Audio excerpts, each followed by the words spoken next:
ನಮಸ್ಕಾರ. ನಾನು ಭೀಮಪ್ಪ ಎಚ್ ಗೊಲ್ಲರ್, ಕೊಪ್ಪಳದ ಭೂಮಿ ಸಂಸ್ಥೆಯಿಂದ ಮಾತಾಡ್ತಾ ಇದ್ದೀನಿ.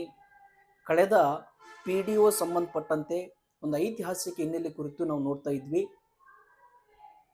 ಅದರ ಮುಂದುವರಿದ ಭಾಗ ಇವತ್ತು ಪಂಚಾಯತ್ ರಾಜ್ಯ ಸಂಸ್ಥೆಗಳಿಗೆ ಸಾಂವಿಧಾನಿಕ ಸ್ಥಾನಮಾನವನ್ನು ನಾವು ಕೊಟ್ಟಿರೋದು ಕುರಿತು ನಾವು ಮಾತಾಡ್ತಾ ಬರೋಣ.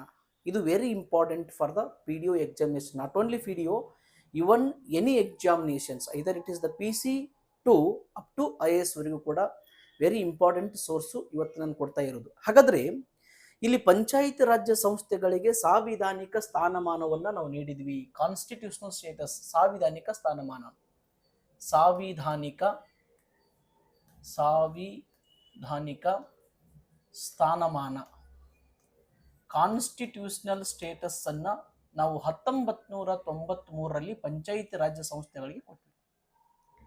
ಇಲ್ಲಿ 3 ಮಂದಿ ಪ್ರಧಾನಮಂತ್ರಿಗಳು ಪ್ರಯತ್ನ ಪಟ್ಟರು ಅಂತ ನಾನು ಹೇಳಿದೆ. ಸಂವಿಧಾನಕ್ಕೆ ಪಂಚಾಯತ್ ರಾಜ್ಯ ಸಂಸ್ಥೆಗಳನ್ನು ಸೇರಿಸಲಿಕ್ಕೆ ಪ್ರಯತ್ನ ಪಟ್ಟವರು 3 ಮಂದಿ ಪ್ರಧಾನಮಂತ್ರಿಗಳು.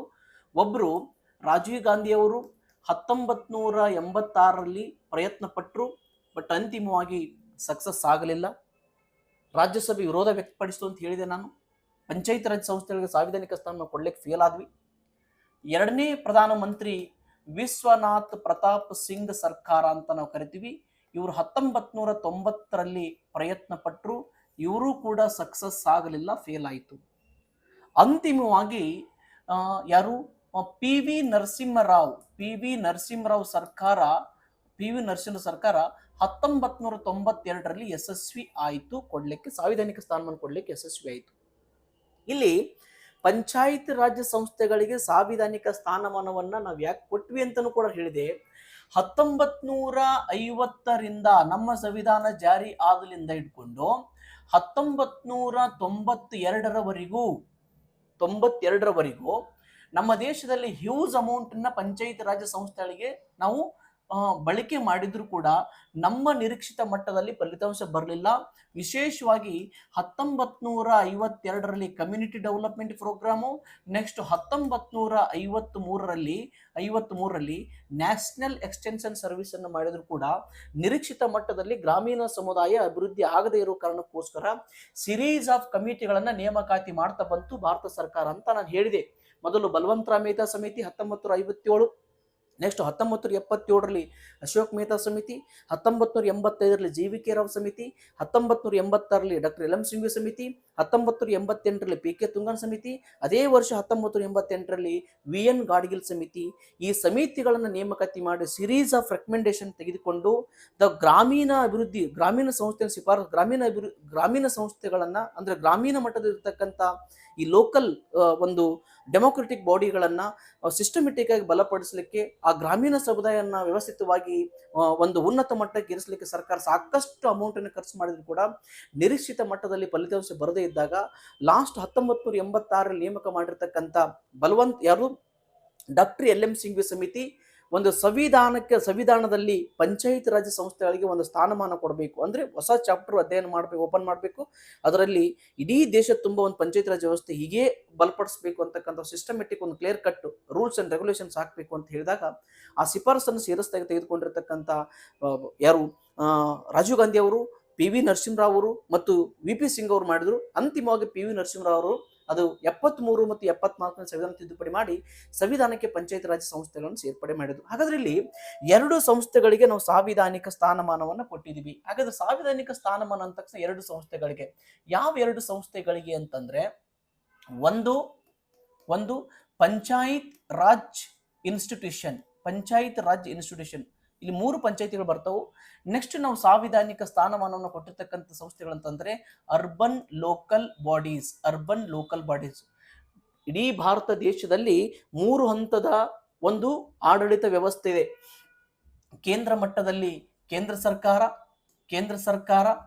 ಸರ್ಕಾರ, ನೆಕ್ಸ್ಟ್ ಸೆಕೆಂಡ್ ಹಂತದಲ್ಲಿ ರಾಜ್ಯ ಮಟ್ಟದಲ್ಲಿ ರಾಜ್ಯ ಸರ್ಕಾರ, ನೆಕ್ಸ್ಟ್ ಸ್ಥಳೀಯ ಮಟ್ಟದಲ್ಲಿ ಸ್ಥಳೀಯ ಸರ್ಕಾರ. 3 ರೀತಿಯಾಗಿರ್ತಕ್ಕಂಥ ಸರ್ಕಾರ, 3ಕ್ಕೂ ಕೂಡ ಸಂವಿಧಾನದಲ್ಲಿ ಪ್ರತ್ಯೇಕವಾಗಿರ್ತಕ್ಕಂಥ ಸ್ಥಾನಮಾನ ಇದೆ. ಯಾಕಂದ್ರೆ ಸ್ಥಳೀಯ ಸಂಸ್ಥೆಗಳಿಗೂ ಕೂಡ ಸಂವಿಧಾನದಲ್ಲಿ ಜಾಗ ಕೊಟ್ಟಿರ್ತಕ್ಕಂಥ ಯಾವ್ದಾದ್ರು ಒಂದು ರಾಷ್ಟ್ರ ಇತ್ತಂತಂದ್ರೆ ಅದು ಭಾರತ ಅಂತ ಹೇಳಲಿಕ್ಕೆ ಇಚ್ಛೆ ಪಡ್ಬೇಕಾಗತ್ತೆ. ಸ್ಥಳೀಯ ಸಂಸ್ಥೆಗಳಿಗೂ ಕೂಡ ಒಂದು ಇವತ್ತು ಗ್ರಾಮ ಸಭೆ, ಇವತ್ತೊಂದು ಗ್ರಾಮ ಪಂಚಾಯಿತಿ ಒಂದು ಮಿನಿ ವಿಧಾನಸೌಧ ಆಗಿ, ಮಿನಿ ಪಾರ್ಲಿಮೆಂಟ್ ಆಗಿ ಕೆಲಸ ಮಾಡಲಿಕ್ಕೆ ನಾವು ಸಂವಿಧಾನದಲ್ಲಿ ಒಂದು ಅವಕಾಶ ಕೊಟ್ಟಿರ್ತಕ್ಕಂಥ ಕೀರ್ತಿ ಯಾವುದಾದ್ರು ಒಂದು ರಾಷ್ಟ್ರಕ್ಕೆ ಬರ್ತದೆ, ಭಾರತಕ್ಕೆ ಮಾತ್ರ. ಯಾಕಂದ್ರೆ ಜಗತ್ತಿನಲ್ಲಿ ಯಾವ ರಾಷ್ಟ್ರ ಕೂಡ ಬಹುಶಃ ಲೋಕಲ್ ಗೌರ್ಮೆಂಟಿಗೆ ಕಾನ್ಸ್ಟಿಟ್ಯೂಷನಲ್ ಸ್ಟೇಟಸ್ ಅನ್ನು ಕೊಟ್ಟಿರದೇ ಇರತಕ್ಕಂಥ ಉದಾಹರಣೆ ಇರ್ಬೋದು, ಬಟ್ ಭಾರತ ಮಾತ್ರ ಕೊಟ್ಬಿಟ್ಟಿದೆ 1992ರಲ್ಲಿ. ಹಾಗಾದ್ರೆ ಇಲ್ಲಿ ಎರಡು ಸಂಸ್ಥೆಗಳಿಗೆ, ಒಂದು panchayat Raj institution, urban local bodies, ಬಹಳಷ್ಟು ಜನಕ್ಕೆ ಕನ್ಫ್ಯೂಷನ್ ಆಗ್ತದ. ಈಗ ಒಂದು ಜಿಲ್ಲೆನ ಎಕ್ಸಾಂಪಲ್ ತಗೊಳ್ಳೋಣ ನಾವು. ಈಗ ನಮ್ಮ ಕೊಪ್ಪಳವನ್ನು ನಾವು ಎಕ್ಸಾಂಪಲ್ ತೆಗೆದುಕೊಂಡ್ವಿ ಅಂತಂದ್ರೆ, ಇದ್ರೊಳಗ ಈ ಸಂಸ್ಥೆಗಳು ಅದಾವು, ಇದ್ರೊಳಗ ಈ ಸಂಸ್ಥೆಗಳು ಅದಾವು, ಅರ್ಬನ್ ಲೋಕಲ್ ಬಾಡೀಸ್ ಅದು. ಅಂದ್ರೆ ಗ್ರಾಮೀಣ ಭಾಗದ ಆಡಳಿತವನ್ನ ನೋಡಿಕೊಳ್ಳೋದಕ್ಕೆ ಪಂಚಾಯತ್ ರಾಜ್ಯ ಇನ್ಸ್ಟಿಟ್ಯೂಷನ್ ಇದ್ರೆ, ನಗರದ ಆಡಳಿತವನ್ನು ನೋಡ್ಕೊಳ್ಳೋಕೆ ಅರ್ಬನ್ ಲೋಕಲ್ ಬಾಡೀಸ್ಗಳದಾವು. ನಗರದ ಆಡಳಿತ, ಈ ಕೊಪ್ಪಳ ಜಿಲ್ಲೆ ಅಂತ ತೆಗೆದುಕೊಂಡಾಗ, ಟೋಟಲ್ ಕೊಪ್ಪಳ ಜಿಲ್ಲೆ ತೆಗೆದುಕೊಂಡಾಗ, ಫಾರ್ ಎಕ್ಸಾಂಪಲ್ ಕೊಪ್ಪಳ ಸಿಟಿ ಮತ್ತು ಗಂಗಾವತಿ ಸಿಟಿನ ಸಿಟಿ ಅಡ್ಮಿನಿಸ್ಟ್ರೇಷನ್ ನೋಡ್ಕೊಳ್ಳೋಕೆ ನಗರ ಸಭೆಗಳದಾವು. ನಮ್ಮಲ್ಲಿ ಮಹಾನಗರ ಪಾಲಿಕೆ ಇಲ್ಲ ಕೊಪ್ಪಳದಲ್ಲಿ. ಕೊಪ್ಪಳ ಇನ್ನೂ ನಗರ ಪಾಲಿಕೆಗೆ ಮಟ್ಟಕ್ಕೆ ಹೋಗಿಲ್ಲ. 10 ಲಕ್ಷ ಮೋರ್ ದೆನ್ ಜನಸಂಖ್ಯೆ ಇದ್ರೆ ಮಾತ್ರ ನಗರ ಪಾಲಿಕೆ ಬರ್ತದ. ಇಲ್ಲಿ 50,000 ಜನಸಂಖ್ಯೆ ಒಳಗಡೆಗೆ ಇತ್ತು ಅಂತಂದ್ರೆ, ಅಂದ್ರೆ 10,000 ಜನಸಂಖ್ಯೆ ಒಳಗಡೆ ಇತ್ತಂದ್ರೆ ಅದನ್ನು ಗ್ರಾಮ ಪಂಚಾಯತಿ ನಾವು ಸ್ಥಾಪನೆ ಮಾಡ್ತೀವಿ. 10,000 ಮೇಲ್ಪಟ್ಟು 50,000 ಜನಸಂಖ್ಯೆ ಒಳಗೆ ಇತ್ತು ಅಂತಂದ್ರೆ ಅಲ್ಲಿ ನಾವು ಪಟ್ಟಣ ಪಂಚಾಯತಿ. 50,000 ಮೇಲ್ಪಟ್ಟು ಮತ್ತು 1 ಲಕ್ಷ ಜನಸಂಖ್ಯೆ ಒಳಗಿತ್ತಂದ್ರೆ ಅಲ್ಲಿ ಪುರಸಭೆ. ಸಿಟಿ ಹೇಳಕತ್ತೀನಿ ನಾನು, ಸಿಟಿ ಪುರಸಭೆ. ಯಾವ ಸಿಟಿ 1 ಲಕ್ಷದ ಮೇಲೆ 3 ಲಕ್ಷದ ಒಳಗೆ ಇರ್ತದೋ ಅದನ್ನ ನಾವು ನಗರಸಭೆ ಅಂತ ಕರಿತೀವಿ. ಮುನ್ಸಿಪಲ್ ಟೌನ್ ಕೌನ್ಸಿಲ್ ಅಂತ ಕರಿತೀವಿ. ಯಾವ ಸಿಟಿ ಮೋರ್ ದೆನ್ 3 ಲ್ಯಾಕ್ ಆಗಿ ಅದು 10 ಲಕ್ಷವರೆಗೆ ಹೋಗಿರ್ತದೋ ಅದನ್ನ 10 ಲಕ್ಷ ತನಕ ಇರ್ತದೋ ಆ ಸಿಟಿನ ನಾವು ಮಹಾನಗರ ಪಾಲಿಕೆ ಅಂತ ಕರಿತೀವಿ. ಮೋರ್ ದೆನ್ 10 ಲ್ಯಾಕ್ ಇತ್ತು ಅಂತಂದ್ರೆ ಆ ಸಿಟಿಯನ್ನು ನಾವು ಮೆಟ್ರೋಪಾಲಿಟನ್ ಸಿಟಿ ಅಂತ ನಾವು ಕರಿತೀವಿ. ಬೇರೆ ಬೇರೆ ಅದು ಜನಸಂಖ್ಯೆ ರೇಂಜ್ ಮೇಲೆ ಕರಿತಕ್ಕಂಥದ್ದು. ಅಂದ್ರೆ ಅರ್ಬನ್ ಲೋಕಲ್ ಬಾಡೀಸು ನಗರ ಪ್ರದೇಶದ ಆಡಳಿತವನ್ನು ನೋಡ್ಕೊಂಡ್ರೆ, ಗ್ರಾಮೀಣ ಪ್ರದೇಶ ಆಡಳಿತವನ್ನ ಪಂಚಾಯತ್ ರಾಜ್ ಸಂಸ್ಥೆಗಳು ನೋಡ್ಕೊಂತವು.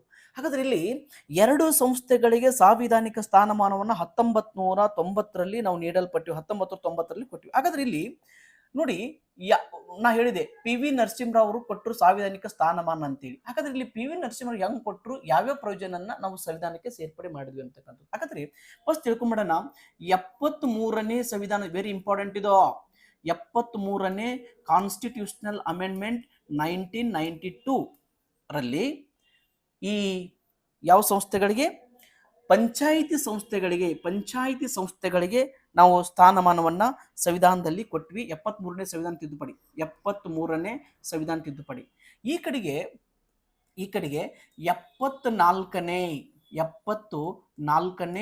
ಸಂವಿಧಾನ ತಿದ್ದುಪಡಿ 1992. ಹಾಗಾದ್ರೆ ಸಂವಿಧಾನದ 74ನೇ ತಿದ್ದುಪಡಿ ಮಾಡಿ ಹೊಸ ಚಾಪ್ಟರ್ಗಳನ್ನು ಓಪನ್ ಮಾಡಿದ್ವಿ. ಹಾಗಾದ್ರೆ ಯಾವ ಭಾಗದಲ್ಲಿ ನಾವು ಸಂವಿಧಾನದ ಭಾಗ, ವೆರಿ ಇಂಪಾರ್ಟೆಂಟು, ಸಂವಿಧಾನದ ಭಾಗ 9. ಇಲ್ಲಿ ಸಂವಿಧಾನದ ಭಾಗ 9A ಹೊಸ ಭಾಗವನ್ನು ಸೇರ್ಪಡೆ ಮಾಡಿದ್ವಿ. ಹಾಗಾದ್ರೆ ಇಲ್ಲೊಂದು ಪಾಯಿಂಟ್ ಹೈಲೈಟ್ ಮಾಡ್ಬೇಕು ನಾನು. ಸರ್, ಸಂವಿಧಾನದ ಭಾಗ 9 1992ರಲ್ಲಿ ಮತ್ತೆ ಅದಕ್ಕಿಂತ ಮುಂಚೆ ಏನಿತ್ತು? ಲಿಸನ್ ಮಾಡಿ ವೆರಿ ಕೇರ್ಫುಲಿ. ಸಂವಿಧಾನದ ಭಾಗ 9ರಲ್ಲಿ ಮೊದಲು ಒಂದು ವಿಷಯ ಇತ್ತು.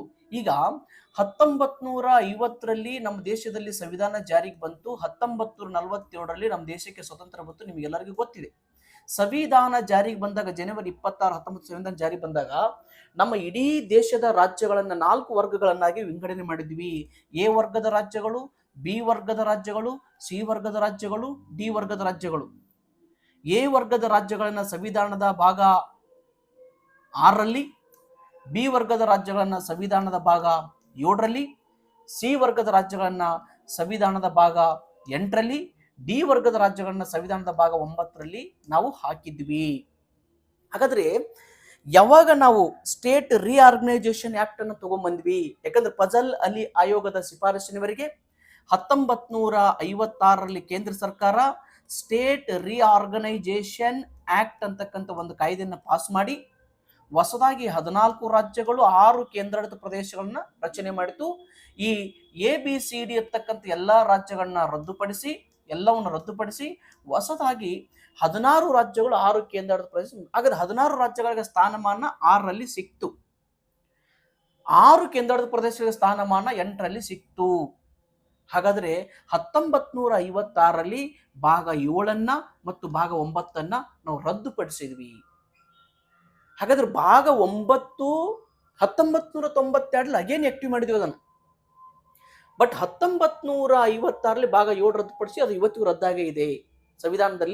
ಸಂವಿಧಾನದಲ್ಲಿ ಸ್ಥಾಪನೆಯಾದಾಗ 395 ಕಲಂಗಳು, 8 ಅನುಸೂಚಿಗಳು, 22 ಭಾಗಗಳಿದ್ದು. ಪ್ರಸ್ತುತ 448 ಕಲಂಗಳು, 12 ಅನುಸೂಚಿಗಳು, 25 ಭಾಗಗಳದವು. ಸೊ ಹಾಗಾಗಿ 9ನೇ ಭಾಗದಲ್ಲಿ ಏನಿತ್ತು ಅನ್ನೋದಕ್ಕೆ ನಾನು ಸ್ವಲ್ಪ ಎಕ್ಸ್ಪ್ಲನೇಷನ್ ಕೊಟ್ಟೆ ಇಲ್ಲಿ. ಹಾಗಾಗಿ ಸಂವಿಧಾನದ ಭಾಗ 9 ಮಾತಾಡೋದು ಪಂಚಾಯತ್ ರಾಜ್ ಸಂಸ್ಥೆಗೆ ಸಂಬಂಧಪಟ್ಟಂಗೆ, ಸಂವಿಧಾನದ ಭಾಗ 9 ಏನ್ ಮಾತಾಡೋದು ಅರ್ಬನ್ ಲೋಕಲ್ ಬಾಡಿ ಸಂಬಂಧಪಟ್ಟಂಗೆ ಚರ್ಚೆ ಮಾಡ್ತದ. ಹಾಗಾದ್ರೆ ಮುಂದುವರಿದು ಸಂವಿಧಾನದ ಭಾಗ 9ರಲ್ಲಿ ಎಷ್ಟು ಕಲಂಗಳನ್ನು ಹಾಕಿದ್ವಿ ಅಂತಂದ್ರೆ 16 ಕಲಂಗಳನ್ನು ಹಾಕಿದ್ವಿ ನಾವು. 16 ಕಲಂಗಳು. ಇಲ್ಲಿ ಎಷ್ಟು ಕಲಂಗಳನ್ನು ಹಾಕಿದ್ವಿ ಅಂತಂದ್ರೆ ಎಷ್ಟು ಕಲಂಗಳನ್ನ ಇಲ್ಲಿ 18 ಕಲಂಗಳನ್ನು ಹಾಕಿದ್ವಿ ನಾವು. 18 ಕಲಂಗಳು. ನಿಧಾನ ಆಗ್ಬಹುದು, ಬಟ್ ಚಂದ ತಿಳ್ಕೋಬೇಕು. ಭಾಗ 9ರಲ್ಲಿ 16 ಕಲಂಗಳನ್ನ ಪಂಚಾಯತಿ ಸಂಬಂಧಪಟ್ಟಂಗೆ 73ನೇ ಸಂವಿಧಾನ ತಿದ್ದುಪಡಿ ಮಾಡಿ, ನೆಕ್ಸ್ಟ್ 74ನೇ ಸಂವಿಧಾನ ತಿದ್ದುಪಡಿ ಭಾಗ 9 18 ಕಲಂಗಳು ಹಾಕಿದ್ವಿ. ಎಲ್ಲಿಂದ ಎಲ್ಲಿವರೆಗೆ ಹಾಕಿದ್ವಿಪ್ಪ? ಇದು ವೆರಿ ಇಂಪಾರ್ಟೆಂಟ್. ಎಲ್ಲಿಂದ ಎಲ್ಲಿವರೆಗೆ ಹಾಕಿದ್ವಿ? 243 ರಿಂದ 243 ಹಿಂಗ್ ಬರಿತೀನಿ ಸ್ವಲ್ಪ, ಯಾಕಂದ್ರೆ 0 ಕಂಡುಬಿಡುತ್ತೆ. ಅಂದ್ರೆ 16 ಕಲಂ 243 A B C D E F G H ಆಯ್ತು ಓ ತನಕ 16 ಕಲಂಗಳನ್ನು ಸೇರ್ಪಡೆ ಮಾಡಿದ್ರೆ ಈ ಕಡೆಗೆ ಆ ಕಲಮಿನ ಮುಂದುವರಿದ ಭಾಗವಾಗಿ 243 ಓ ಆದ ನಂತರ ಪಿ ಬರ್ತದ. ಪಿ ದಿಂದ 243 ಜೆಡ್ ಜಿ 18 ಕಲಂಗಳನ್ನು ಸೇರ್ಪಡೆ ಮಾಡಿದ್ವಿ ನಾವು. 18 ಕಲಂಗಳನ್ನು ಅಷ್ಟೇ ಅಲ್ಲ, ಈ 16 ಕಲಂಗಳಲ್ಲಿ ಒಂದು ಕಲಮು ಯಾವ ಕಲಮು? ಈ 16 ಕಲಂಗಳಲ್ಲಿ ಒಂದು ಕಲಮು 243 ಜಿ. ಈ 18 ಕಲಂಗಳಲ್ಲಿ ಒಂದು ಕಲಮು 243 ಡಬ್ಲ್ಯೂ. ಇವು ಎರಡು ಏನ್ ಹೇಳ್ತವ ಅಂತಂದ್ರೆ ಇದು ಪಂಚಾಯಿತಿಗಳ ಅಧಿಕಾರ ಕಾರ್ಯಗಳ ಬಗ್ಗೆ ಮಾತಾಡುತ್ತೆ. ಅಧಿಕಾರ ಮತ್ತು ಕಾರ್ಯಗಳು. ಇದು ಪೌರಸಭೆಗಳು, ಪಟ್ಟಣ ಪಂಚಾಯಿತಿ, ಪುರಸಭೆ, ನಗರಸಭೆ, ಮಹಾನಗರ ಪೌರಸಭೆಗಳು ಅಂತ ಕರಿತೀವಿ. ಈ ಪೌರಸಭೆಗಳ ಅಧಿಕಾರ ಕಾರ್ಯಗಳ ಬಗ್ಗೆ ಇದು ಮಾತಾಡ್ತದೆ. ಅಧಿಕಾರ ಮತ್ತು ಕಾರ್ಯಗಳ ಬಗ್ಗೆ ಮಾತಾಡ್ತದೆ. ಹಾಗಾದ್ರೆ ಅಧಿಕಾರ ಕಾರ್ಯಗಳು ಏನ್ ಮಾಡ್ಬೇಕಂತ ಅದೇ ಕಲಮಲ್ಲಿ ಇರ್ಲಿಲ್ಲ ನಾವು. ಅದಕ್ಕೊಂದು ಹೊಸ ಅನುಸೂಚಿ ರೆಡಿ ಮಾಡಿದ್ವಿ ಹೊರಗಡೆ, ಹೊಸ ಅನುಸೂಚಿ. ಹಾಗಾದ್ರೆ ಆ ಅಧಿಕಾರ ಕಾರ್ಯಗಳನ್ನು ಎಲ್ಲಿ ಲಿಸ್ಟ್ ಮಾಡಿದ್ವಿ ಅಂತಂದ್ರೆ ಸಂವಿಧಾನದ 11ನೇ ಅನುಸೂಚಿಯಲ್ಲಿ, 11ನೇ ಅನುಸೂಚಿ, ಶೆಡ್ಯೂಲ್ ಅನುಸೂಚಿ, ಒಟ್ಟು 12 ಅನುಸೂಚಿ ಅದಾವ ಅಂತ ಹೇಳಿದೆ ನಾನು ಪ್ರೆಸೆಂಟ್. 11ನೇ ಅನುಸೂಚಿ ಪಂಚಾಯಿತಿಯ ಅಧಿಕಾರ ಕಾರ್ಯಗಳ ಬಗ್ಗೆ ಎಷ್ಟು ಅಧಿಕಾರ ಕಾರ್ಯಗಳು ಮಾಡ್ಬೇಕಂತ ಸಂವಿಧಾನ ಹೇಳುತ್ತೆ. 29 ಅಧಿಕಾರ ಕಾರ್ಯಗಳು. ಎಷ್ಟು? 29 ಅಧಿಕಾರ ಕಾರ್ಯಗಳು. ವೆರಿ ಇಂಪಾರ್ಟೆಂಟ್ ಇದು. 29 ಅಧಿಕಾರ ಕಾರ್ಯಗಳು ಮಾಡ್ಲಿಕ್ಕೆ ಹೇಳುತ್ತೆ. ಈ ಕಡೆಗೆ ಸಂವಿಧಾನದ 12ನೇ ಅನುಸೂಚಿ, ಸಂವಿಧಾನದ 12ನೇ ಅನುಸೂಚಿ ಈ ನಗರ ಸಂಸ್ಥೆಗಳು, ಸ್ಥಳೀಯ ಸಂಸ್ಥೆಗಳು ಎಷ್ಟು ಕಾರ್ಯಗಳು ಮಾಡ್ಬೇಕಂತ ರೆಸ್ಟ್ರಿಕ್ಷನ್ ಹಾಕತ್ತಂದ್ರೆ 18 ಕಾರ್ಯಗಳನ್ನ ಮಾಡಬೇಕು ಅಂತ ಹೇಳುತ್ತೆ. ಫಾರ್ ಎಕ್ಸಾಂಪಲ್ ಯಾವುದು? ಹೆಲ್ತ್, ಎಜುಕೇಶನ್, ಎಲೆಕ್ಟ್ರಿಫಿಕೇಶನ್, ಚರಂಡಿ ವ್ಯವಸ್ಥೆ ಇರ್ಬೋದು, ವಿದ್ಯುತ್ ಇರ್ಬೋದು. ಈ ರೀತಿ 29 ಕಾರ್ಯಗಳನ್ನು ಸಂವಿಧಾನ ಮ್ಯಾಂಡೇಟರಿ ಮಾಡಿದೆ. ಅವ್ನು ಮಾಡ್ಲೇಬೇಕು. 18 ಕಾರ್ಯಗಳನ್ನ ಪೌರಸಭೆಗಳು ಮಾಡ್ಲೇಬೇಕಂತ ಸಂವಿಧಾನ ಹೇಳ್ತದ. ಸೊ ಹಾಗಾಗಿ ಹೊಸದಾಗಿ 11ನೇ ಅನುಸೂಚಿ ಮತ್ತು 12ನೇ ಅನುಸೂಚಿ ಕ್ರಿಯೇಟ್ ಮಾಡಿ 29 ಬಹಳ ಸಾರಿ ಕೇಳಿದ್ರೆ ಎಕ್ಸಾಮಿಗೆ ಎಷ್ಟು ಕಾರ್ಯಗಳು ಮಾಡಬೇಕು 11ನೇ ಅನುಸೂಚಿ ಪ್ರಕಾರ ಅಂತೇಳಿ, ಎಷ್ಟು ಕಾರ್ಯ 12ನೇ ಅನುಸೂಚಿ ಪ್ರಕಾರ ಅಂತ ಬಹಳ ಸಾರಿ ಕೇಳಿದ್ದಾರೆ.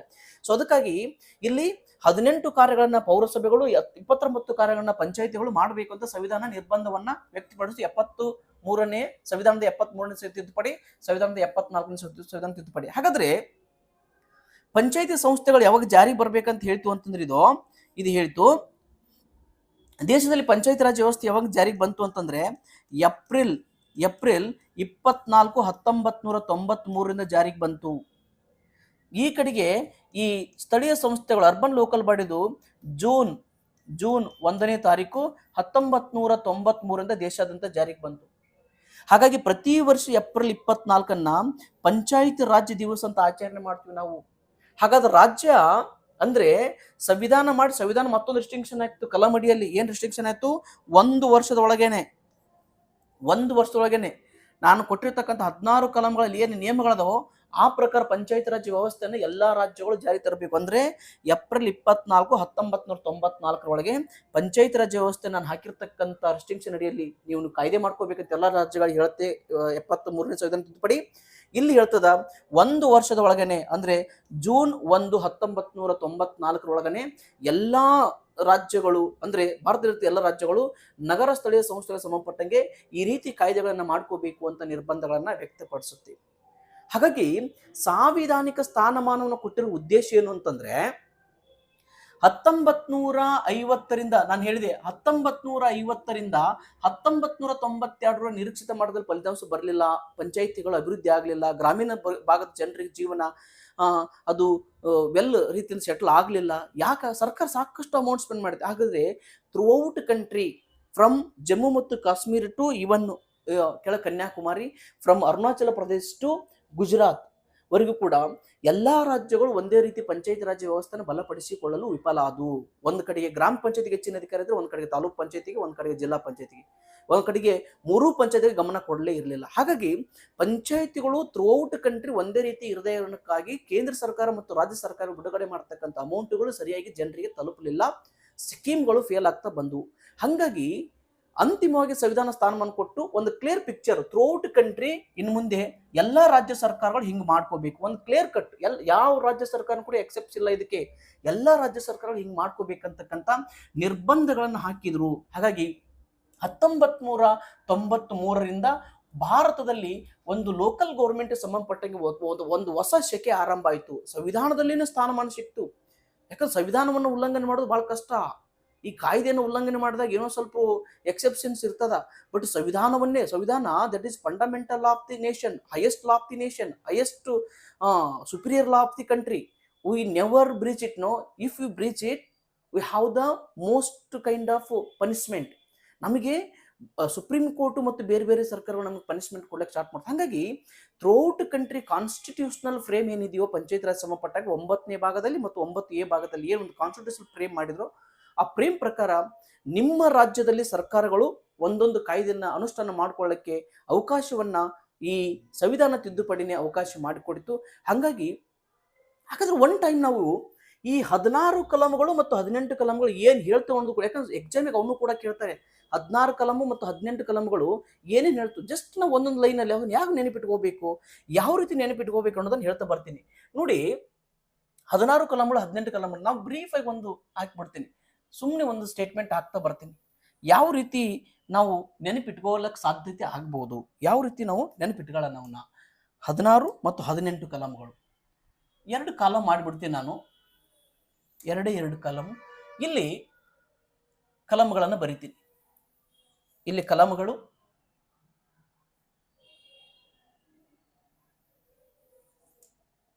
ಸಾಧ್ಯವಾದರೆ ಇದರಲ್ಲೇ ಮುಗಿಸ್ಲಿಕ್ಕೆ ಪ್ರಯತ್ನ ಮಾಡೋಣ. ಇಲ್ಲಿ ಪಂಚಾಯತ್ ರಾಜ್ಯ ಸಂಸ್ಥೆಗೆ ಸಂಬಂಧಪಟ್ಟಿರ್ತಕ್ಕಂಥ ಕಲಂಗಳು, ಇಲ್ಲಿ ಅರ್ಬನ್ ಲೋಕಲ್ ಬಾಡೀಸ್ಗೆ ಸಂಬಂಧಪಟ್ಟಂತ ಕಲಂಗಳು, ಇಲ್ಲಿ ನಡಕೆ ವಿಷಯಗಳು. ಅವು ಏನೇನು ಹೇಳ್ತಾವೆ ಕಲಂಗಳು ಅಂತಕ್ಕಂಥದನ್ನ ಡಿಕ್ಟೇಟ್ ಮಾಡ್ತಾ ಬಂದ್ಬಿಡೋಣ ಕ್ವಿಕ್ ಆಗಿ. ಹಾಗಾದ್ರೆ ಇಲ್ಲಿ 243 ಕಲಮು ಏನು ಹೇಳುತ್ತೆ, ಇಲ್ಲಿ 243 ಪಿ ಕಲಮು ಅದನ್ನೇ ಹೇಳುತ್ತೆ. ಹಾಗಾದ್ರೆ ಏನು ಹೇಳುತ್ತೆ, ಅರ್ಥ ವಿವರಣೆ ಅಂದ್ರೆ ಪರಿಭಾಷೆ, ಅರ್ಥ ವಿವರಣೆ. ಪಂಚಾಯಿತಿಗಳಂದ್ರೆ ಏನು, ಪೌರಸಭೆಗಳಂದ್ರೆ 2 ಕಡೆ ಹೇಳ್ತಾವೆ. ಹಾಗಾದ್ರೆ 243A ಇದು ಏನು ಹೇಳುತ್ತೆ ಅಂತಂದ್ರೆ ಗ್ರಾಮ ಸಭೆಯ ಬಗ್ಗೆ ಮಾತಾಡುತ್ತೆ. ಏನು, ಗ್ರಾಮ ಸಭೆಯ ಬಗ್ಗೆ ಮಾತಾಡುತ್ತೆ. ಈ ಕಡೆಗೆ ನಿಲ್ಲೈತಿ, ಇಲ್ಲಿ ಗ್ರಾಮ ಸಭಾ ಬರಲ್ಲ ನಗರ ಸ್ಥಳೀಯ ಸಂಸ್ಥೆಗಳಲ್ಲಿ. ಇದು ಪರಿಭಾಷೆ ಬಗ್ಗೆ ಮಾತಾಡುತ್ತೆ. ಮೇಲಿದು ಕೆಳಗದ್ದು 243ಗೆ ಗ್ರಾಮ ಸಭೆ ಬಗ್ಗೆ ಮಾತಾಡುತ್ತೆ. ಹಾಗಾದ್ರೆ 243B ಅಂಡ್ 243C, ಈ ಕಡೆಗೆ 243P ಅಂದ್ಮೇಲೆ Q, 243Q ಆದ್ಮೇಲೆ R. ಇವು ಎರಡು ಒಂದೊಂದೇ ವಿಷಯ ಮಾತಾಡ್ತಾವು. ಏನ್ ಮಾತಾಡ್ತಾವು ನೆನಪಿಟ್ಕೊಳ್ಳಕ್ ಬಹಳ ಸೂಕ್ತ. ಇದು ಪಂಚಾಯಿತಿಗಳ ರಚನೆ ಬಗ್ಗೆ ಮಾತಾಡಿದ್ರೆ, ಆ ಕಡೆಯಲ್ಲೂ ಪೌರಸಭೆಗಳ ರಚನೆ ಬಗ್ಗೆ ಮಾತಾಡುತ್ತೆ. ಇಲ್ಲಿ 243C ಪಂಚಾಯಿತಿಗಳ ಸಂಯೋಜನೆ ಬಗ್ಗೆ ಮಾತಾಡಿದ್ರೆ, ಅಂದ್ರೆ ಸದಸ್ಯರು ಯಾವ ರೀತಿ ಆಯ್ಕೆಯಾಗಿ ಬರಬೇಕು ಅಂತ ಮಾತಾಡಿದ್ರೆ ಇದು ಪೌರಸಭೆಗಳ ಸಂಯೋಜನೆ ಬಗ್ಗೆ ಮಾತಾಡುತ್ತೆ. ಹಾಗಾದ್ರೆ ನೆಕ್ಸ್ಟು 243 ಎಸ್ 243 ಎಸ್ ಇದು ವಾರ್ಡ್ ಸಭೆ ಬಗ್ಗೆ ಮಾತಾಡುತ್ತೆ. ಅದ್ರ ಬಗ್ಗೆ ವಾರ್ಡ್ ಸಭೆ ಬಗ್ಗೆ ಮಾತಾಡುತ್ತೆ. ಈ ಕಡೆಗೆ ವಾರ್ಡ್ ಸಭೆ ಬಗ್ಗೆ ಮಾತಾಡಲಿಕ್ಕೆ ಆರ್ಟಿಕಲ್ಲು ಇಲ್ಲ, ನಿಲ್ ಅಂತ ಕೊಡ್ತೀನಿ. ಹಾಗಾದ್ರೆ ನೆಕ್ಸ್ಟು 243 ಡಿ, ಇಲ್ಲಿ 243 ಟಿ ಎರಡೂ ಮಾತಾಡೋದು ಏನು ಅಂತಂದ್ರೆ ಮೀಸಲಾತಿ, ಪಂಚಾಯಿತಿಗಳಲ್ಲಿ ಮೀಸಲಾತಿ, ಪೌರಸಭೆಗಳಲ್ಲಿ ಮೀಸಲಾತಿ, ಯಾವ ರೀತಿಯಾಗಿರ್ತಕ್ಕಂಥ ಮೀಸಲಾತಿಯನ್ನ ಕೊಡಬೇಕು ಅಂತ ಹೇಳ್ತೀನಿ. ಸ್ವಲ್ಪ ಎಕ್ಸ್ಪ್ಲನೇಷನ್ ಮಾಡ್ತೀನಿ ಆ ನಂತರ. ಇಲ್ಲಿ 243 ಡಿ ಆದ್ಮೇಲೆ ಇಲ್ಲಿ 243 ಇವು ಏನ್ ಮಾತಾಡುತ್ತಂತಂದ್ರೆ ಅಧಿಕಾರಾವಧಿ, ಪಂಚಾಯಿತಿಗಳ ಅಧಿಕಾರಾವಧಿ, ಪೌರಸಭೆಗಳ ಅಧಿಕಾರಾವಧಿ ಬಗ್ಗೆ ಮಾತಾಡುತ್ತೆ ಇವು. ನೆಕ್ಸ್ಟು 243 ಎಫ್, ಇಲ್ಲಿ 243 ವಿ ಏನು ವಿಷಯ ಚರ್ಚೆ ಮಾಡ್ತವು ಅಂತಂದ್ರೆ ಇದು ಅನರ್ಹತೆಯ ಬಗ್ಗೆ ಮಾತಾಡುತ್ತೆ. ಅಂದ್ರೆ ಪಂಚಾಯಿತಿಗಳಿಗೆ ಯಾರು ಅನರ್ಹಗಳು ಆಯ್ಕೆ ಆಗಕ್ಕಾಗಲ್ಲ, ಪೌರಸಭೆಗಳಿಗೆ ಯಾರು ಆಯ್ಕೆ ಆಗಕ್ಕಾಗಲ್ಲ, ಅನರ್ಹತೆಯ ಬಗ್ಗೆ ಇದು ಮಾತಾಡುತ್ತೆ. ಎಕ್ಸ್ಪ್ಲೇನ್ ಮಾಡ್ತೀನಿ. ನೆಕ್ಸ್ಟು 243 ಜಿ, EFG 243 ಡಬ್ಲ್ಯೂ ಏನು ವಿಷಯದ ಬಗ್ಗೆ ಮಾತಾಡುತ್ತೆ? ಆಲ್ರೆಡಿ ನಾ ಈ ಎರಡೂ ಕಲಂಗಳನ್ನ ಹಿಂದಿನ ಸ್ಲೈಡಲ್ಲಿ ಹೇಳಿದೆ ನಾನು. ಅಧಿಕಾರ ಕಾರ್ಯಗಳು, ಪಂಚಾಯಿತಿಯ ಅಧಿಕಾರ ಮತ್ತು ಕಾರ್ಯಗಳು, ಪೌರಸಭೆಯ ಅಧಿಕಾರ ಮತ್ತು ಕಾರ್ಯಗಳ ಬಗ್ಗೆ ಮಾತಾಡುತ್ತೆ ಅಂತ ಹೇಳಿದೆ ನಾನು. ನೆಕ್ಸ್ಟು 243 ಎಚ್, ಇಲ್ಲಿ 243 ಏನಾಯ್ತು STUV ಡಬ್ಲ್ಯೂ ಎಕ್ಸ್, ಇಲ್ಲಿ ಇವು ಎದ್ರ ಬಗ್ಗೆ ಮಾತಾಡ್ತವು ಅಂತಂದ್ರೆ ತೆರಿಗೆ, ಪಂಚಾಯಿತಿಗಳ ತೆರಿಗೆ ಬಗ್ಗೆ ಮಾತಾಡ್ತಿದೋ ತೆರಿಗೆ. 243 GHI, ಇಲ್ಲಿ 243 Y, ಇದು ಎದ್ರ ಬಗ್ಗೆ ಮಾತಾಡುತ್ತೆ ಅಂತಂದ್ರೆ ಹಣಕಾಸು ಆಯೋಗ. ಎಕ್ಸ್ಪ್ಲನೇಷನ್ ಎಷ್ಟು ಬರ್ತೀನಿ. ನೆಕ್ಸ್ಟ್ 243 ಜೆ, 243 ಜೆಡ್, XYZ ಏನು ಮಾತಾಡುತ್ತೆ ಅಂತಂದ್ರೆ ಲೆಕ್ಕ ಪರಿಶೋಧನೆ, ಪಂಚಾಯಿತಿಗಳ ಲೆಕ್ಕ ಪರಿಶೋಧನೆ, ಪೌರಸಭೆಗಳ ಲೆಕ್ಕ ಪರಿಶೋಧನೆ. ನೆಕ್ಸ್ಟ್ 243 ಕೆ, 243 ZA ಇದು ಏನು ಮಾತಾಡುತ್ತೆ ಅಂತಂದ್ರೆ ಚುನಾವಣಾ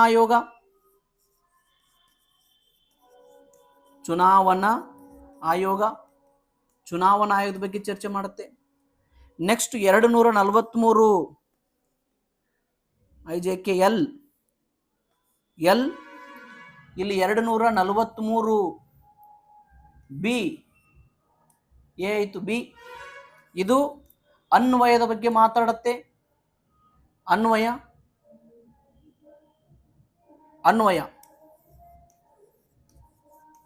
ಅಂದ್ರೆ ಪಂಚಾಯಿತಿ ಎಲ್ಲಾ ನಿಯಮಗಳು ಕೇಂದ್ರ ಸರ್ಕಾರಕ್ಕೆ ಅನ್ವಯ ಆಗಬೇಕು, ಇದು ಕೇಂದ್ರಾಡಳಿತ ಪ್ರದೇಶಕ್ಕೆ ಅನ್ವಯ ಆಗಬೇಕು.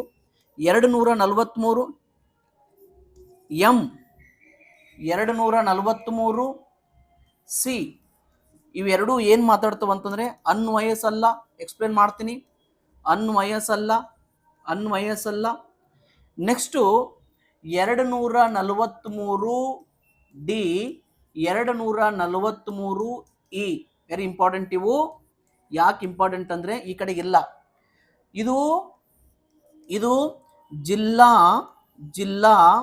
ಯೋಜನಾ ಸಮಿತಿ ಬಗ್ಗೆ ಮಾತಾಡುತ್ತೆ. ಯೋಜನಾ ಸಮಿತಿ ಇದು 243 ಈ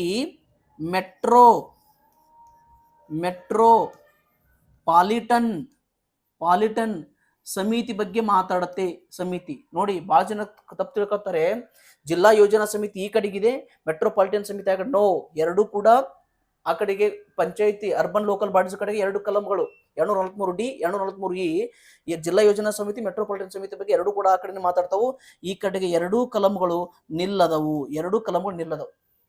ಹಾಗಾದ್ರೆ ನೆಕ್ಸ್ಟು 243 ಎಮ್ ಆದಮೇಲೆ ಎನ್ 243 MN O ಲಾಸ್ಟ್ ಇದು. ಈ ಕಡೆಗೆ 243 ಇ ಆದಮೇಲೆ ಎಫ್ 243 ಯಾ ಎಫ್ ಜೆಡ್ ಬರ್ದಿಲ್ಲ ನಾನು, ಎ ಬರ್ಕಂತ ಬಂದಿನಿ, ಬರೇ ಜೆಡ್ ಬರಿಬೇಕು, ಬರೇ ಸಿ ಎಲ್ಲ. ಒಂದು ನಿಮಿಷ ಯಾವ ರೀತಿ ಜೆಡ್ ಎ ಇಲ್ಲಿ ಬಿ ಆಗೈತೇನು, Z B, Z C, Z D, Z E, Z F, Z G last ಇದು 243. ಹಾಗಾದ್ರೆ ಇವೆರಡು ಕಲಂಗಳು ಏನು ಹೇಳ್ತವೆ ಅಂತಂದ್ರೆ ಇದು ಇದು ಕಾನೂನುಗಳ ಮುಂದುವರಿಕೆ, ಕಾನೂನುಗಳ ಮುಂದುವರಿಕೆ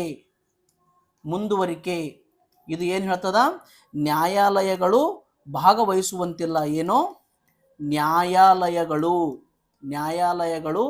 ಭಾಗವಹಿಸುವಂತಿಲ್ಲ ಅಂತ ಹೇಳ್ತದೆ. ಎಕ್ಸ್ಪ್ಲೇನ್ ಮಾಡೋಣ ಸ್ವಲ್ಪ. ಹಾಗಾದ್ರೆ ಇಡೀ ದೇಶಾದ್ಯಂತ ಪಂಚಾಯತ್ ರಾಜ್ ವ್ಯವಸ್ಥೆಯನ್ನ ಈ ರೀತಿಯಾಗಿ ಅಂದ್ರೆ 243 ಎ ಬಿ ಸಿ ಡಿ ಈ ರೀತಿಯಾಗಿ ನಾವು ಹಾಕೊಳ್ತಾ ಬಂದ್ವಿ, ಹೌದಾ? ಥ್ರೂಔಟ್ ಕಂಟ್ರಿ ಪಂಚಾಯತ್ ರಾಜ್ ಸಿಸ್ಟಮ್ಗೆ ಈ ಕಡೆಗೆ 16 ಕಲಂಗಳನ್ನ, ಈ ಕಡೆಗೆ 18 ಕಲಂಗಳನ್ನ ಹಾಕಿದೀವಿ ನಾವು, ಹಾಕಿ ಥ್ರೂಔಟ್ ಕಂಟ್ರಿ. ಹಾಗಾದ್ರೆ ಪರಿಭಾಷೆ ಪಂಚಾಯಿತಿಗಳು ಅಂದ್ರೆ ಏನು, ಹೆಂಗ ರಚನೆ ಆಗಬೇಕು ಬ್ರೀಫ್ ಆಗಿ ಕೊಡ್ತೇವೆ. ನೆಕ್ಸ್ಟ್ ಗ್ರಾಮ ಸಭೆಗೆ ಸಂಬಂಧ 243 ಎ ಗ್ರಾಮ ಸಭೆ ಅಂತಂದ್ರೆ ಆ ಗ್ರಾಮದ ವೋಟರ್ ಲಿಸ್ಟ್ ಅಲ್ಲಿ ಇರ್ತಕ್ಕಂಥ ಎಲ್ಲಾ ವ್ಯಕ್ತಿಗಳು ಗ್ರಾಮ ಸಭೆಯ ಸದಸ್ಯರಾಗಿರುತ್ತಾರೆ ಅಂತ ಹೇಳ್ತದೆ ಸಂವಿಧಾನ. ನೆಕ್ಸ್ಟ್ ರಚನೆ. ಹಾಗಾದ್ರೆ ಪಂಚಾಯಿತಿಗಳು, ಗ್ರಾಮ ಪಂಚಾಯಿತಿ, ತಾಲೂಕ್ ಪಂಚಾಯಿತಿ, ಜಿಲ್ಲಾ ಪಂಚಾಯಿತಿಗಳು ಯಾವ ರೀತಿ ರಚನೆ ಆಗಬೇಕು, ಆ ಕಡೆಗೆ ಪಟ್ಟಣ ಪಂಚಾಯತ್, ಪುರಸಭೆ, ನಗರಸಭೆ, ಮಹಾನಗರ ಪಾಲಿಕೆ ಯಾವ ರೀತಿ ರಚನೆ ಆಗಬೇಕು, ಸಂಯೋಜನೆ, ಸದಸ್ಯರನ್ನು ಎಷ್ಟು ಜನಸಂಖ್ಯೆ ಸದಸ್ಯರಿಗೆ ಒಬ್ಬೊಬ್ಬನ ಆಯ್ಕೆ ಮಾಡಬೇಕು, ಗ್ರಾಮ ಪಂಚಾಯತಿ 400, ತಾಲೂಕ್ ಪಂಚಾಯತಿ 10,000 ಜಿಲ್ಲಾ ಪಂಚಾಯತಿ 30,000 40,000, ಈ ಕಡೆ ಪಟ್ಟಣ ಪಂಚಾಯತಿ ಎಷ್ಟೇ ಸದಸ್ಯರು ಒಬ್ಬೊಬ್ಬರನ್ನ ಆಯ್ಕೆ ಮಾಡ್ಬೇಕು ಸಂಯೋಜನೆ, ಮತ್ತು ತಾಲೂಕು MLA ಮತ್ತು MLCಗಳು ಅದಕ್ಕೆ ಸದಸ್ಯರಾಗಿರ್ಬೇಕೋ ಬೇಡೋ, ಯಾವ ರೀತಿ ಕಂಪೋಸಿಷನ್, ಸದಸ್ಯರು ಯಾವ ರೀತಿ ಬರಬೇಕು ಅನ್ನೋದನ್ನ ಸಂಯೋಜನೆ ಬಗ್ಗೆ ಹೇಳಿತ್ತು ಸಂವಿಧಾನ. ಇನ್ನು ವಾರ್ಡ್ ಸಭೆ ಆ ಕಡೆಗೆ ಈ ಕಡೆಗಿಲ್ಲ. ಮೀಸಲಾತಿ ಬಂದಾಗ ಒಂದು ಕನ್ಫ್ಯೂಷನ್ ಇದೆ ಬಹಳ ಜನಕ್ಕೆ, ವಿದ್ಯಾರ್ಥಿಗಳು ಇದನ್ನ ಮಾಡಬಾರ್ದು. ನಾಳೆ ಕ್ವಶನ್ ಕೇಳ್ತಾನೆ ನಾವು ವಿಡಿಯೋಗೆ, ಏನ್ ಕೇಳ್ತಾನೆ, ಸಂವಿಧಾನದ ಪ್ರಕಾರ ಮಹಿಳೆಗೆ ಕೊಟ್ಟಿರ್ತಕ್ಕಂಥ ಮೀಸಲಾತಿ ಎಷ್ಟು, ಇಲ್ಲ ಸಂವಿಧಾನ ಪ್ರಕಾರ SC ಕೊಟ್ಟಿರ್ತಕ್ಕಂಥ ಮೀಸಲಾತಿ ಎಷ್ಟು, ಸಂವಿಧಾನ ಪ್ರಕಾರ OBC ಕೊಟ್ಟ ಮೀಸಲಾತಿ ನೋ. ಇದನ್ನ ಬಹಳ ಚಂದ ತಿಳ್ಕೊಬೇಕು ನೋಡಿ. ಒಂದು ಕಾನ್ಸ್ಟಿಟ್ಯೂಷನ್, ನಮ್ಮ ದೇಶದ ಸಂವಿಧಾನ ಇಲ್ಲಿ ಮಾತಾಡೋದು, ಮತ್ತು ನಮ್ಮ ರಾಜ್ಯದ ಪಂಚಾಯಿತಿ ರಾಜ್ಯ ಕಾಯ್ದೆ ಎರಡರಲ್ಲಿ ಬೇರೆ ಬೇರೆ ಇದೆ. ಹಾಗಾದ್ರೆ ಸಂವಿಧಾನ ಏನ್ ಹೇಳುತ್ತೆ ಮೀಸಲಾತಿ ಬಗ್ಗೆ ಒಂದು ಕ್ಲಾರಿಟಿ ಕೊಡ್ತೀನಿ ನಾನು. ಸಂವಿಧಾನ ಹೇಳುವುದೇನು ಅಂತಂದ್ರೆ SC ಮತ್ತು ST ಮೀಸಲಾತಿ ಬಗ್ಗೆ ಮಾತಾಡುತ್ತೆ. ಹಾಗಾದ್ರೆ ಏನ್ ಮಾತಾಡುತ್ತೆ, ಆ ಪ್ರದೇಶದ ಜನಸಂಖ್ಯೆಯಲ್ಲಿ ಪರಿಶಿಷ್ಟ ಜಾತಿ ಮತ್ತು ಪರಿಶಿಷ್ಟ ಪಂಗಡದ ಜನಸಂಖ್ಯೆ ಅನುಪಾತಕ್ಕೆ ಸರಿ ಹೊಂದುವಂತೆ. ಈಗ ಒಂದು ಗ್ರಾಮ ಪಂಚಾಯತ್ ಇದೆ, ಅಲ್ಲಿ ಟೋಟಲು 6,000 ಜನರದಾರ, 6,000 ಜನರದಾರ, ಅದ್ರೊಳಗೆ 3,000 ಜನ SC ಅದಾರ ಅಂತಂದ್ರೆ ಸ್ಥಾನಗಳು ಹತ್ತದು ಅಂತಂದ್ರೆ, ಹಾಗಾದ್ರೆ 5 ಸ್ಥಾನಗಳನ್ನಾದ್ರೂ ಕೂಡ ಜನಸಂಖ್ಯೆಗೆ ಸರಿ ಒಂದು ಅನುಪಾತಕ್ಕೆ ಮೀಸಲಿಡಬೇಕು ಅಂತ ಸಂವಿಧಾನ ಹೇಳ್ತದ. ಒಂದು ಪಾಯಿಂಟ್. ಎರಡನೇ ಪಾಯಿಂಟ್ ಇಲ್ಲಿ ಮಾತಾಡೋದು ಏನು ಅಂತಂದ್ರೆ, ಎರಡನೇ ಪಾಯಿಂಟ್ ನಾ ಸಂವಿಧಾನ ಪ್ರಕಾರ ಮಾತಾಡ್ತಾ ಇದ್ದೀನಿ. ಮಹಿಳಾ ಮೀಸಲಾತಿ ಅಂತ ಬಂದಾಗ 33% ಕಡಿಮೆ ಇಲ್ಲದಂತೆ ಮೀಸಲಾತಿನ ಕೊಡಬೇಕು.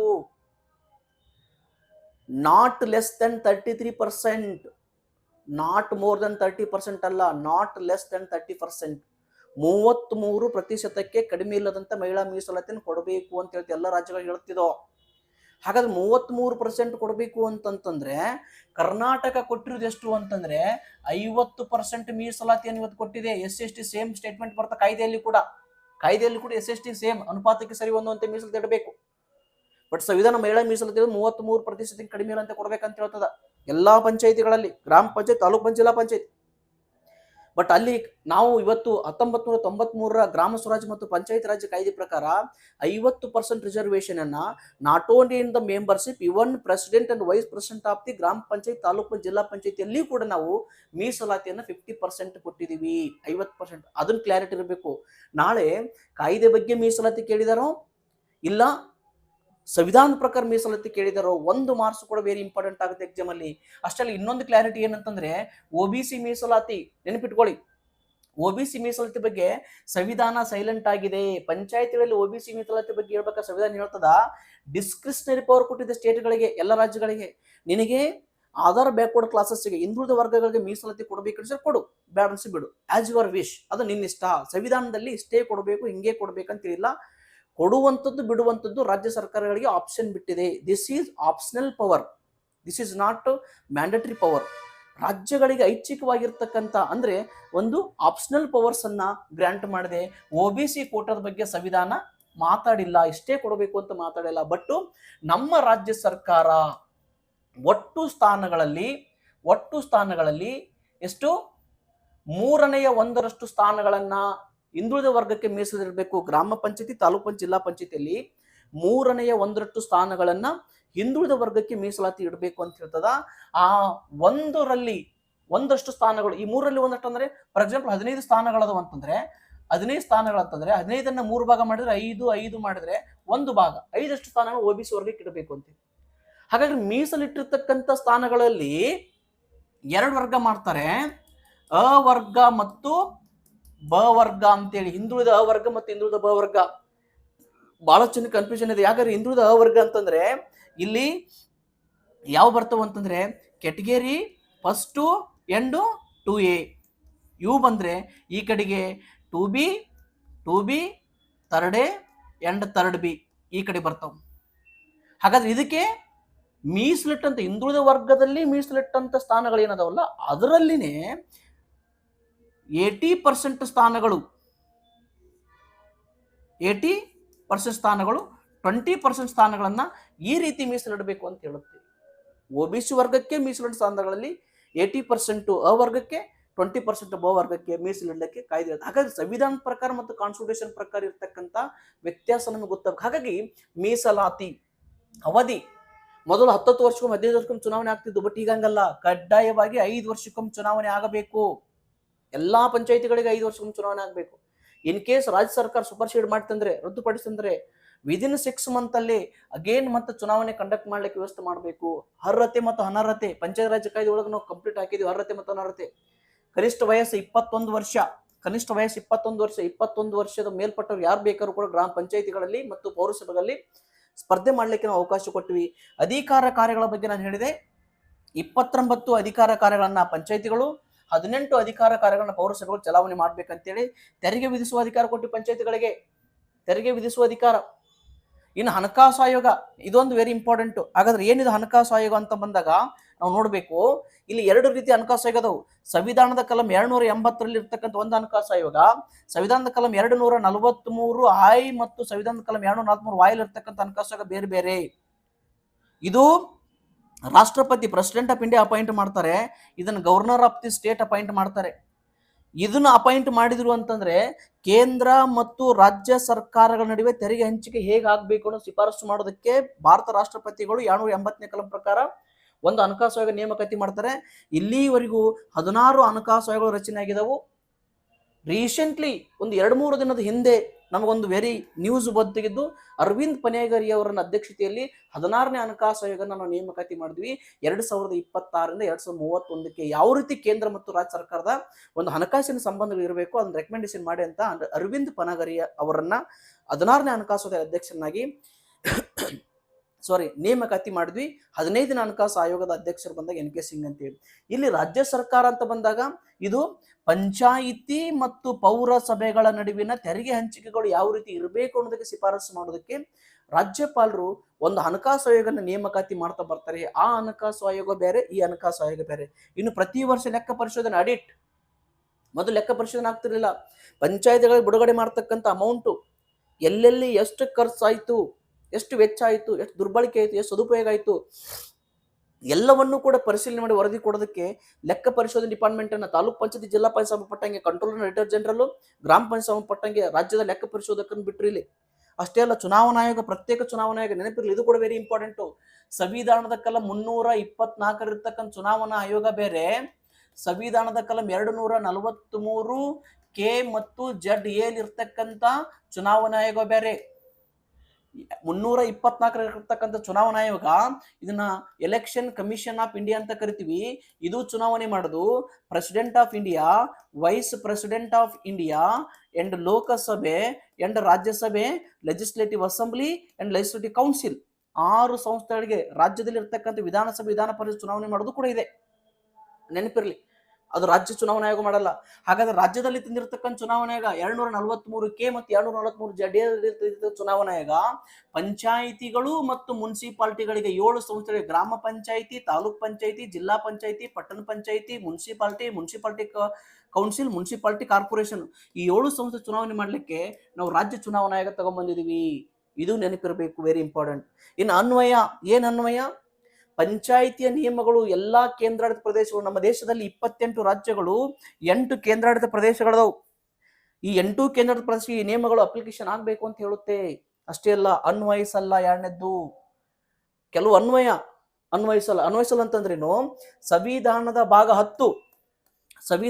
10 ಕಲಂ 244 ಅಡಿಯಲ್ಲಿ 2 ಅನುಸೂಚಿಗಳದವು. ನಿಮಗೆ ನೆನಪಿರ್ಲಿ, 5ನೇ ಅನುಸೂಚಿ ಮತ್ತು ಸಂವಿಧಾನದ 6ನೇ ಅನುಸೂಚಿ.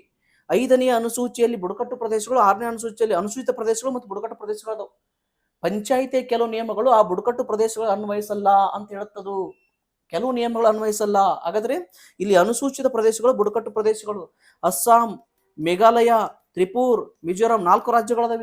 ಇಲ್ಲಿ 10 ರಾಜ್ಯಗಳದಾವ್ ಪ್ರೆಸೆಂಟ್. ಆ ಪ್ರದೇಶಗಳಿಗೆ ಪಂಚಾಯಿತಿಯಲ್ಲಿ ಹೇಳಿರ್ತಕ್ಕಂಥ ನಿಯಮಗಳು ಇವು ಅಪ್ಲಿಕೇಶನ್ ಆಗಲ್ಲ ಅಂತಕ್ಕಂತ ಹೇಳಿದ್ರೆ, ನೆಕ್ಸ್ಟ್ ಜಿಲ್ಲಾ ಯೋಜನಾ ಸಮಿತಿ ಮತ್ತು ಮೆಟ್ರೋಪಾಲಿಟನ್ ಸಮಿತಿ. ಜಿಲ್ಲಾ ಯೋಜನಾ ಸಮಿತಿ ಇಡೀ ಜಿಲ್ಲೆಯ ಗ್ರಾಮೀಣ ಭಾಗಕ್ಕೆ ಸಂಬಂಧಪಟ್ಟಿರ್ತಕ್ಕಂಥ ಗ್ರಾಮ ಪಂಚಾಯತಿ, ತಾಲೂಕ್ ಪಂಚಾಯತಿ, ಜಿಲ್ಲಾ ಪಂಚಾಯತಿ ಎಲ್ಲ ವರದಿಗೆ ಸಮಗ್ರೀಕರಿಸಿ ಒಂದು ಗ್ರಾಮೀಣ ಭಾಗದ ಜನರ ಒಂದು ಜೀವನದ ಸುಸ್ಥಿತಿ ಇಡೀ ಜಿಲ್ಲೆಯಲ್ಲಿ ಮಾಡ್ಲಿಕ್ಕೆ, ಅಭಿವೃದ್ಧಿ ಮಾಡ್ಲಿಕ್ಕೆ ಇದು ಕೋಆರ್ಡಿನೇಟ್ ಮಾಡಿದ್ರೆ, ಮೆಟ್ರೋಪಾಲಿಟನ್ ಸಮಿತಿ ಆ ಒಂದು ಜಿಲ್ಲೆ ಒಳಗೆ ಬರ್ತಕ್ಕಂಥ ನಗರ ಪ್ರದೇಶಗಳು, ಪಟ್ಟಣ ಪಂಚಾಯತಿ ಇರ್ಬೋದು, for example Yelburga, Kuknur, Karatagi, for example municipality ಇರ್ಬೋದು, for example Kushtagi, for example municipal council ನಗರ ಯಾವುದು ಗಂಗಾವತಿ ಮತ್ತು ಕೊಪ್ಪಳ, ಈ ಸಿಟಿ ಪ್ರದೇಶಗಳು ಅಭಿವೃದ್ಧಿ ಆಗ್ಲಿಕ್ಕೆ ತಾವು ಕೋಆರ್ಡಿನೇಷನ್ ಮಾಡಿಕೊಂಡು ಯಾವ ರೀತಿ ಅಭಿವೃದ್ಧಿ ಮಾಡಬೇಕು ಇದು ಶಿಫಾರಸು ಮಾಡುತ್ತೆ ಅದ್ರ ಕೆಲಸಗಳು. ನೆಕ್ಸ್ಟ್ ಕಾನೂನುಗಳ ಮುಂದುವರಿಕೆ. 1 ವರ್ಷ ನಾನು ಹೇಳಿದೆ ಆಗಲೇ, 1 ವರ್ಷ ಅವಕಾಶವನ್ನ ಕೊಡಿತು ಪಂಚಾಯತ್ ರಾಜ್ಯ ಕಾಯ್ದೆ. ಕಾನೂನು ಅಂದ್ರೆ ನಿಮ್ಮ ಏನ್ ಪ್ರಸ್ತುತ ಇವತ್ತು ಕಾನೂನುಗಳದಾವಲ್ವಾ, ನಿಮ್ಮ ರಾಜ್ಯದಲ್ಲಿ ಕಾನೂನುಗಳದಾವಲ್ಲ, ಎಸ್, ಅವುಗಳನ್ನ 1 ವರ್ಷದ ಅವಧಿಗೆ 1994 ನೀವು ಮುಂದುವರಿಸಿಕೊಳ್ಳಿ.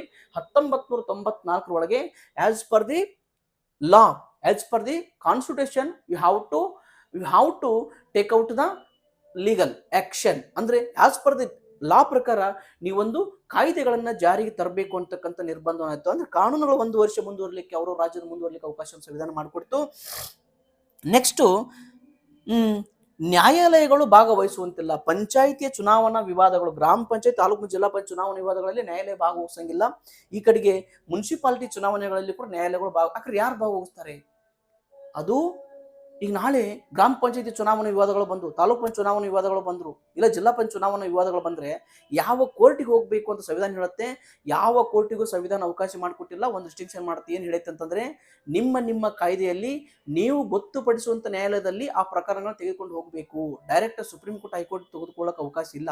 ಹಾಗಾದ್ರೆ ನಮ್ಮ 1993 ಪಂಚಾಯತ್ ರಾಜ್ಯ ಕಾಯ್ದೆ ಒಳಗಡೆ ಕಿರಿಯ ಸಿವಿಲ್ ನ್ಯಾಯಾಲಯ ಮತ್ತು ಹಿರಿಯ ಸಿವಿಲ್ ಜಿಲ್ಲಾ ಹಂತದಲ್ಲಿರ್ತಕ್ಕಂಥ ಕಿರಿಯ ಮತ್ತು ಹಿರಿಯ ಸಿವಿಲ್ ನ್ಯಾಯಾಲಯಗಳಿಗೆ ಈ ಗ್ರಾಮ ಪಂಚಾಯತ್ ವಿವಾದಗಳು ಬಂದ್ರೆ ಇಲ್ಲಿ, ತಾಲೂಕ್ ಪಂಚಾಯತ್ ವಿವಾದಗಳು ಬಂದ್ರೆ ಇಲ್ಲಿ, ಜಿಲ್ಲಾ ಪಂಚಾಯತ್ ಚುನಾವಣಾ ವಿವಾದ ಬಂದ್ರೆ ಇಲ್ಲಿ ಹೋಗಬೇಕು, ಇಲ್ಲಿ ಅಪೀಲ್ ಮಾಡಬೇಕು. ಇವ್ರ ತೀರ್ಮಾನವೇ ಅಂತಿಮ ಅಂತಕ್ಕಂಥದನ್ನ ನಾವು 1993 ಪಂಚಾಯತ್ ರಾಜ್ಯ ಕಾಯ್ದೆ ಒಳಗೆ ಹೇಳಿದ್ವಿ. ಅಲ್ಲಿ ಸಂವಿಧಾನ ಇದೇ ಕೋರ್ಟಿಗೆ ಹೋಗ್ಬೇಕು ಅಂತ ಹೇಳಿಲ್ಲ, ಕಾಯ್ದೆಯಲ್ಲಿ ಗೊತ್ತುಪಡಿಸಿದ ನ್ಯಾಯಾಲಯಕ್ಕೆ ಆ ಪ್ರಕರಣವನ್ನ ತೆಗೆದುಕೊಂಡು ಹೋಗ್ಬೇಕು ಅಂತಕ್ಕಂಥದನ್ನ ನಾವು ಕಾಯ್ದೆಯಲ್ಲಿ ಗೊತ್ತುಪಡಿಸಿದ್ವಿ. ಇದು 18 ಮತ್ತು 16 ಕಲಂಗಳಿಗೆ ಸಂಬಂಧಪಟ್ಟಿರ್ತಕ್ಕಂಥದ್ದು. ಹಾಗಾಗಿ ವೆರಿ ಇಂಪಾರ್ಟೆಂಟ್. ಸಂವಿಧಾನ ಒಂದು ಚೌಕಟ್ಟನ್ನು ಹಾಕಿಕೊಡಿತು, ಸಂವಿಧಾನ ಒಂದು ನಿರ್ಬಂಧ ಹಾಕಿಕೊಡಿತು. ನಾವು 1 ವರ್ಷದ ನಾವು ಕಾಯ್ದೆ ತರಬೇಕಾಗಿತ್ತು. ನೆನ್ಪಿಟ್ಕೊಳ್ಳಿ, ವೆರಿ ಇಂಪಾರ್ಟೆಂಟು. 1 ವರ್ಷದಲ್ಲಿ ನಾವು ಕಾಯ್ದೆ ತರಬೇಕಾಗಿತ್ತು. ಹಾಗಾದ್ರೆ ವೆರಿ ಇಂಪಾರ್ಟೆಂಟು, ಸಂವಿಧಾನ ಹಾಕಿರ್ತಕ್ಕಂಥ ಒಂದು ಚೌಕಟ್ಟು ಏನಿದೆಯಲ್ಲ, ಆ ಚೌಕಟ್ಟಿಗೆ ಅನುಗುಣವಾಗಿ ನಾವು ಏಪ್ರಿಲ್ 24, 1994 ಒಂದು ಕಾಯ್ದೆಯನ್ನ ಕರ್ನಾಟಕದಲ್ಲಿ ತರಬೇಕಿತ್ತು. ಹಾಗಾದ್ರೆ ಕರ್ನಾಟಕ ಮೊದಲನೇ ರಾಜ್ಯ ಸಂವಿಧಾನದ ಪ್ರಕಾರ ಕಾಯ್ದೆ ಮಾಡಿದ್ದು. ಹಾಗಾದ್ರೆ ನಾವು ಯಾವಾಗ ಮಾಡಿದ್ವಿ?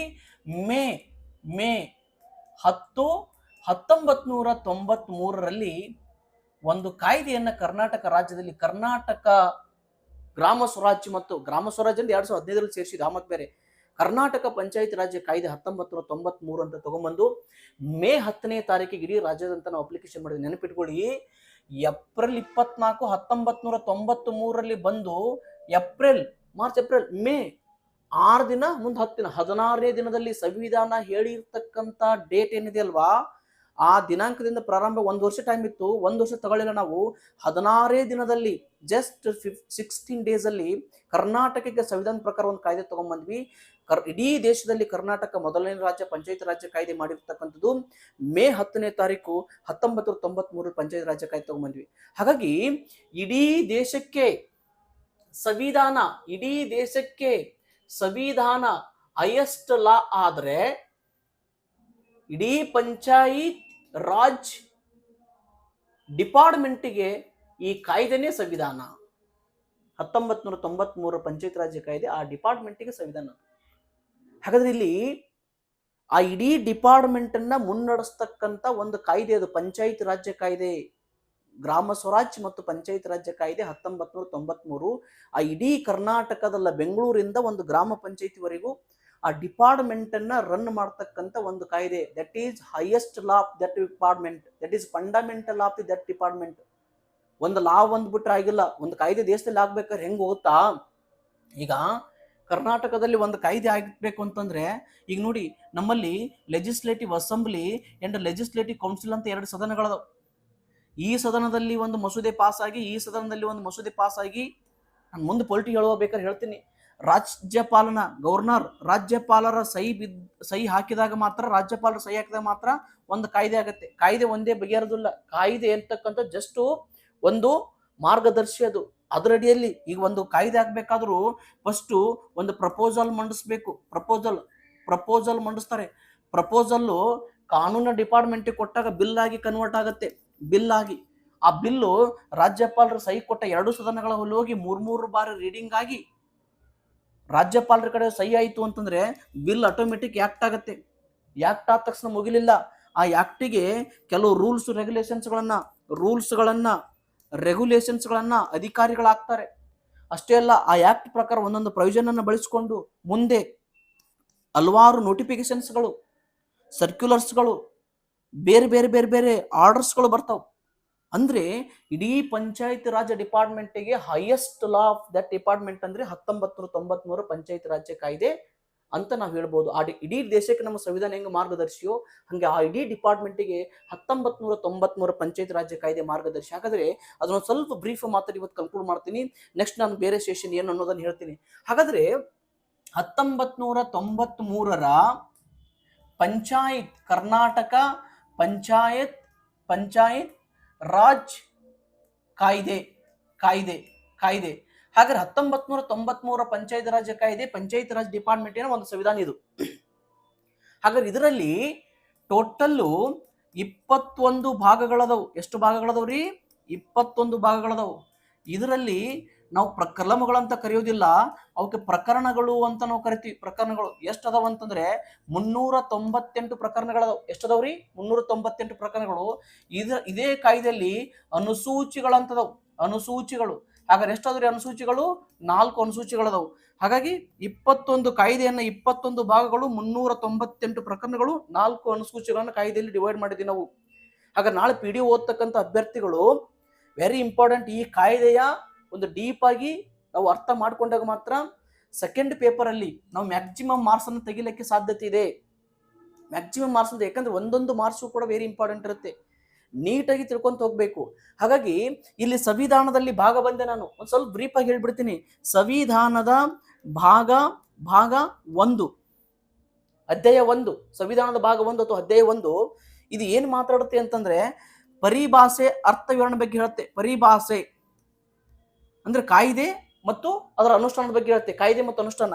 ಈ ಸಂವಿಧಾನದ ಭಾಗ 1ರಲ್ಲಿ 2 ಪ್ರಕರಣಗಳು ಬರ್ತಾವೆ. ಪ್ರಕರಣ 1, ಪ್ರಕರಣ 2.